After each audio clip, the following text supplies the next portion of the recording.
Ha venido revisando ya desde hace algunas semanas, se escuchó a diferentes actores también, se recibió por escrito observaciones de la Defensoría del Consumidor y hay que decir de que de la redacción que había quedado la última vez, digamos, donde se llegó casi que a aprobar el dictamen, porque recuerdo yo que hubo un dictamen aprobado, sin embargo, como no había bajado al Pleno, todavía hubo oportunidad hoy de modificar. Se incorporaron en la redacción, ya que quedó definitiva, elementos que la Defensoría había señalado que debían estar, en el sentido de que obviamente se regula el tema del cobro de membresías en las tarjetas de crédito. En este caso específico se deja para aquellas que son o tienen un monto máximo de endeudamiento hasta de $2,000, ¿verdad? De $2,000 o menos. No se debe cobrar, solo quienes superan ese monto, digamos, se les podría cobrar membresía bajo especificaciones claras, que el usuario siempre tenga claridad y conocimiento de lo que se está, digamos, comprometiendo al adquirir un servicio como en este caso las tarjetas de crédito. Asimismo, el tema del sobregiro, hay definiciones ya incorporadas en la ley que no estaban, y se aclara también que en el tema del sobregiro, cuando este sea aceptado, digamos, o pedido por el cliente, debe quedar establecido con claridad en el contrato cómo va a funcionar, para que no se vea sorprendido a la persona en que se le habilita el sobregiro y luego los cobros que vienen también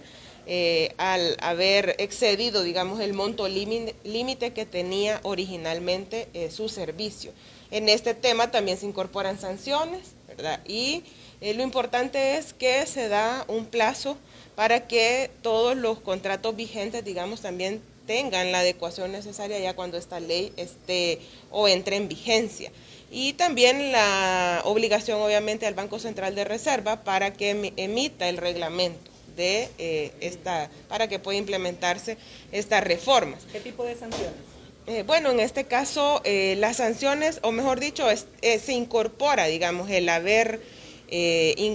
cobrado, por ejemplo, una membresía a las personas que estén bajo el límite que se establece en la ley, se incorpora dentro de las infracciones,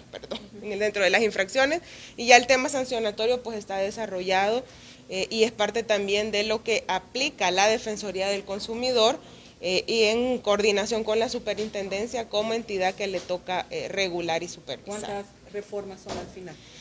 Son alrededor de como 8 o 9 reformas. No, es corto.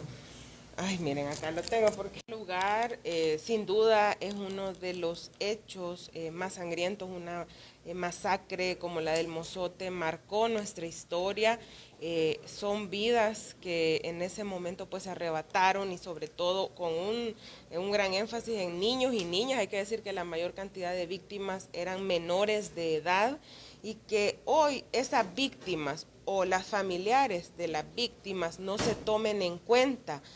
para este tipo de actos, por ejemplo, porque es algo de lo que vi que estaban señalando desde la mañana. Es una irresponsabilidad, es no tener sentido de humanidad, y sobre todo cuando en los también hechos recientes pues vemos cómo a través de la reforma al órgano judicial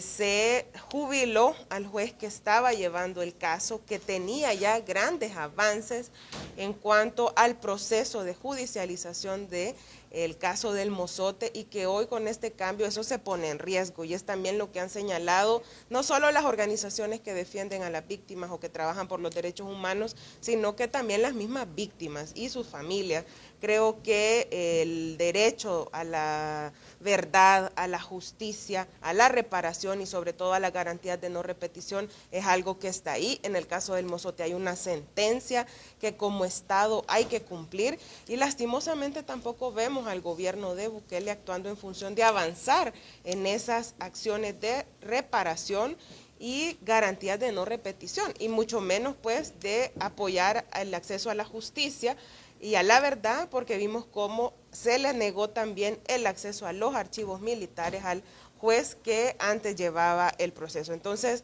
creo que al estar hoy en la conmemoración de la masacre, Lo que debería hacer, ¿verdad? En todo caso, el gobierno es asumir ese compromiso y actuar, no solamente en un acto de conmemoración que obviamente representa un acto, digamos, simbólico de reparación, sino que con hechos concretos que permitan a las víctimas y sus familias realmente tener acceso a lo que están esperando y que han estado esperando por mucho tiempo y que aún ahora se les sigue negando. Diputada, en ese sentido, ¿no cree que sería contradictorio de parte del mandatario salvadoreño ir al Mozote cuando aquí, en la Comisión de Derechos Humanos, no se le quiere escuchar a las organizaciones que han estado acompañando a las víctimas? Es que ese es un caso puntual, digamos, en el caso del Mozote, que tampoco para la organización del evento, que se supone conmemora un hecho lamentable que tuvo lugar a los inicios del conflicto armado en nuestro país, que dejó víctimas en este departamento en el oriente del país, no se les incluya,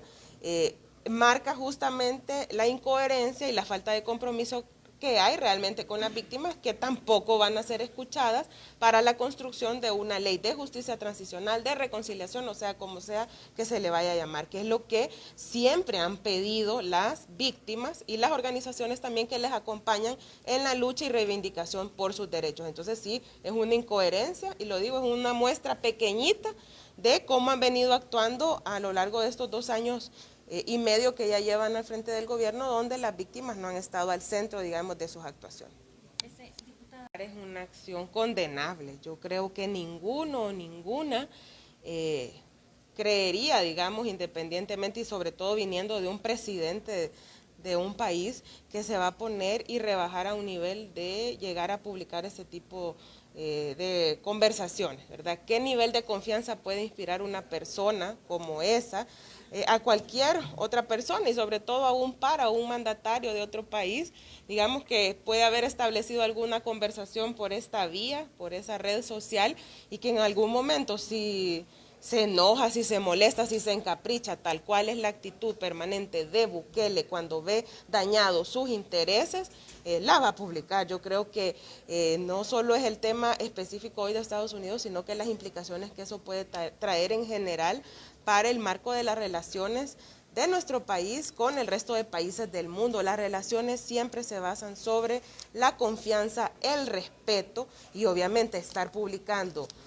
intercambios o conversaciones privadas, eso ya raya justamente en una actitud que hay que condenar, ¿verdad? Por otro lado, ellos señalan o cuestionan cuando se supone que hay difamación, que hay exposición de otras personas que son afines a ellos, pero llegar a ese nivel, ¿verdad? Creo yo que ni sé cómo calificarlo, porque realmente no es una acción propia de un presidente de la República, ¿verdad? Yo lamento que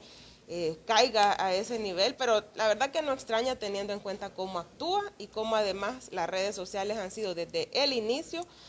su forma, digamos, de comunicar, y que las utiliza de manera muy irresponsable, sin tener en cuenta también el derecho a la intimidad de las personas, la protección de datos, que sabemos que tampoco hoy la tenemos garantizada. Entonces, cualquier cosa puede pasar, cualquier cosa puede esperar alguien que haya intercambiado con él a través de esa vía, y obviamente pone en riesgo cualquier relación. La Asamblea Legislativa y específicamente la comisión que tiene,